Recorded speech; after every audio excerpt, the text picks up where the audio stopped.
Elements of plot.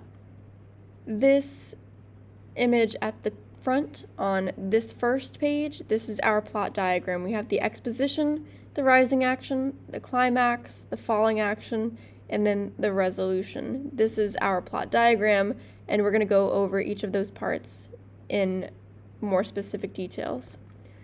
So first of all, what is plot? Plot is what happens in the story. They consist of multiple parts, typically 4 larger ones, and they grow out of each other, just like how an episode will grow on top of another episode until you finally have a season, and a second season will grow from a first season. It doesn't really make sense when you watch episode 5 and you haven't understood 1 through 4 yet. So these plots build on top of each other. If you have heard of a series of unfortunate events, that's exactly what plot is. Whether or not the events are in a positive or negative outcome, it still relates to plot. First part of plot is our basic situation or exposition. So this is where we learn all of the background information and we figure out who are the characters, how are they related, do these characters play the role of the protagonist or a secondary character or our antagonist, so our good or a bad guy. And then we learn what the setting is. This is our location, this is our time of day, our time period, our season, any of those things can be setting. Additionally, what is the conflict? The conflict is the problem or the struggle between either 2 characters or 2 forces. So it can be a character versus nature. It can be a character versus society. It can be a character versus another character, or a character versus the supernatural, as we see in a lot of our horror or our Halloween scary movies. Then we have something called the initiating event. So in an example that I'll use of Romeo and Juliet want to be together, but their families absolutely hate each other. We don't really see why. That hatred or that mortal enemy status that they have is from hundreds of years before, but we don't see that event, we see the consequences of it. We see Romeo and Juliet, each from the opposing family, that want to be together but cannot. So in this case, the initiating event has happened before the story. In another example, let's say that I am on a private helicopter and I am flying across the ocean, but then I crash. So I'm crashed and I'm on a deserted island and I have to survive the elements. The initiating event is when the plane crashed. It's the moment that sparks that conflict.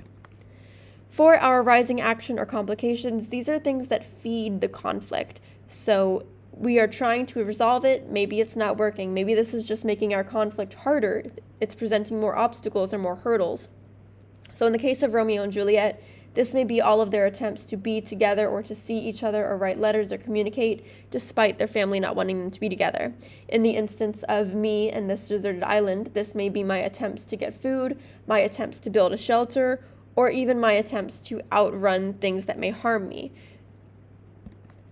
For the climax of the story, this is the most exciting point of the story. This is where things change, either for the good or for the worse in this case. So for both of the examples, it's not going to be a positive outcome, but the problem is solved. So remember that the whole point of the climax is not that we have a happily ever after, but just that that conflict is solved. So the struggle is over. All of the attempts to solve it have failed. All of the drama or suspense has been leading up to this moment.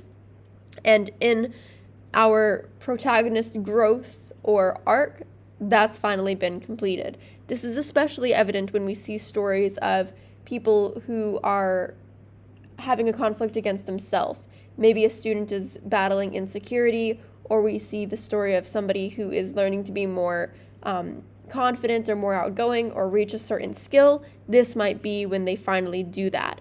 In our stories, though, for Romeo and Juliet, they've made the decision that if they can't be together, they don't want to be. So they no longer live, they decide to fake their death, which results in an actual death, and their families have to deal with the consequence of that. In the instance of me on this deserted island, I am not able to outrun a bear, so the bear finds me, eats me, my shelter is left unfinished. I was not able to find food to sustain myself, but the bear was able to find food, and now my conflict is over. So doesn't always have to be a positive ending, but our conflict is solved. Solved doesn't always mean in a good way. So everything has been dealt with, all of the tension, the suspense is over now that either the problem is solved for good or the attempts to solve it fail, so knowing that we have a negative outcome. Then we have our falling action. This is the response or the consequences or the results of that event. So for Romeo and Juliet, this is when their families learn of what happened and they have to make the decision of, do we get along as a result of this, or do we hate each other more because of what our children did? Was all of that fighting really worth it? Maybe they're planning funerals, they're trying to discover how this happened, who knew, who was involved. In the instance of me and this deserted island and this bear, perhaps this is where they send out somebody to try to find out what happened to that helicopter, why I never reached my destination. This is where somebody finds out the bear, or the cause of death. All of those things can be in the falling action. These are the events, the responses, the consequences of that climax event. Then we have our resolution, and this is where we get our ending. So this is where the family decides, we don't really think it was worth it. Let's try to prevent this moving forward, and they decide to get along.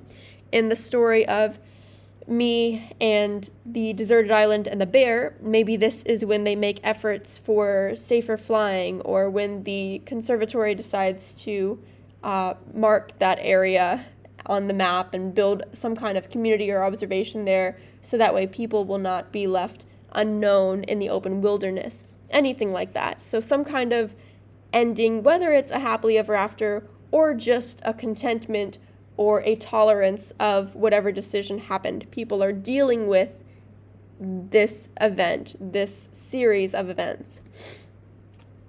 If you want to practice plot diagram or get a better understanding of it, the easiest way is to apply it to a story that you already know. So thinking of a book, a movie, or even a television series that you've seen in its entirety. People have also done this for the game plots for video games. But using this chart and using this knowledge of each section, think about the exposition, rising action, climax, falling action, and resolution for your story. So if I'm going to use the example of Cinderella, exposition might be where we establish that Cinderella lost her father, so she's living with her evil stepsisters and her evil stepmom. They don't treat her very well, and she's kind of left to deal on her own. Rising action would be where we learn that Cinderella has to assist her sisters with getting them ready for a ball. She has to do all of their chores, take care of them, but we learn that she has a fairy godmother who is going to help her get ready for the ball as well. She gets a dress, she gets a horse and carriage, she gets people to take her to the ball, glass slippers, everything. Climax is when we learn that Cinderella does go to the ball despite her family not allowing her to. She dances with the prince and they have a wonderful time, but because the fairy godmother created all of these things, that spell wears off at midnight. Cinderella now has to rush and leave so that way she doesn't appear in rags before the prince. Falling action is where we learn that the prince really liked Cinderella, so since she lost one of her slippers, not both of them, but just one, he is now scouring the town trying to find, who is this woman that I danced with? Why does nobody else look like her? I can't recognize her. And he's trying to find the woman who fits into this glass slipper. That's when we get into our resolution. He finds Cinderella, realizes that other people live in this house other than just the evil sisters. She tries on the slipper, it's a perfect fit, and they end up living happily ever after. So if you find that you struggle with plot diagram, try to think of this in terms of a story that you know. But as long as you remember that little mountain shape, and as long as you can pinpoint the beginning, the end, and the middle of the story for the climax, which is not always in the middle, then you can fill in the rising action and falling action afterwards. So moving forward with reading and moving forward with identifying plot, identify your exposition, your resolution, and your climax, and then the rest can fit into either side. Think about how the story develops on top of each other and what we learn about the characters and about these events as we move through to the end of the story.